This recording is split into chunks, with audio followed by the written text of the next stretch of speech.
Today we are going to talk about composting and we will be prepping some beds for planting coming soon. Come and grow with us here at Brickwell Homestead.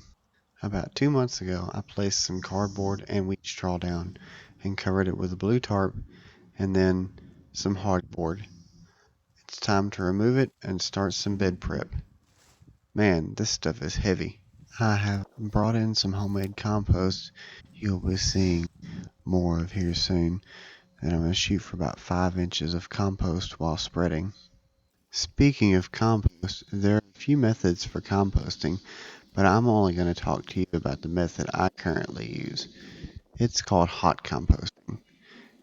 This would be a great time to tell you how I make mine. It's pretty easy. First, you have to have a place to do it. There are a few types of composting bins, such as the rotating ones, the stationary ones, or you can make them out of many materials, such as fencing or lumber. As for me, I have a 7-bin compost bay that's made of old pallets that sits on the south side of my property. I have a local factory that I have sourced the pallets from when I need them. Make sure to speak with someone before taking any items that don't belong to you. When you find pallets, you will want to make sure they have the letters HT stamped on the side. HT stands for heat treated. If you happen to build your own, you'll want to make sure that it has good airflow. You're also going to need materials for composting, what's called browns and greens. Browns are carbon-rich materials such as paper, not shiny cardboard, dried leaves, dried pine needles, untreated sawdust, brown dead plants, and shredded woody materials, just to name a few. Your greens are nitrogen-rich materials. This includes stuff like grass trimmings that have not been sprayed, veggie scraps from cooking, eggshells, weeds that have yet to go to seed, coffee and tea grounds, and animal manures such as horse, chicken, rabbit, sheep, or cow. You don't want to use cat or dog waste. You're going to want to try to chop up your composting materials as fine as possible. Then you're going to layer them. 50-50 is a good ratio to start. Begin your pile by adding 1 layer of brown, water, and 1 layer of green. Then repeat many times until you have a pile about 3 feet high. When you have a nice big pile of mixed materials, it can reach temperatures around 150 to 160 degrees Fahrenheit. You're going to want to turn it once every 2 weeks or so to let the air recirculate and rewater when needed. You're looking for a damp sponge as far as moisture consistency goes.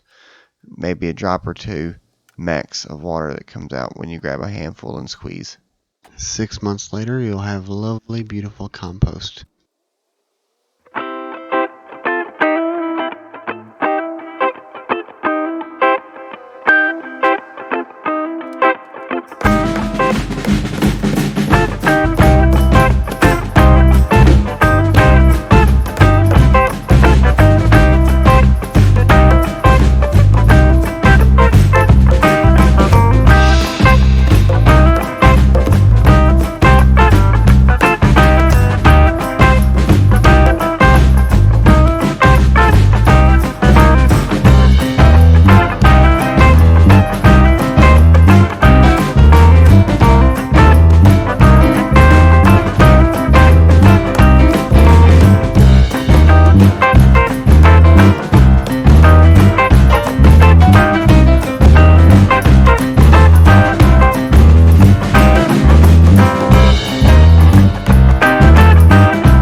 Thanks for joining us here on the Brickwell Homestead. Like, subscribe, and share.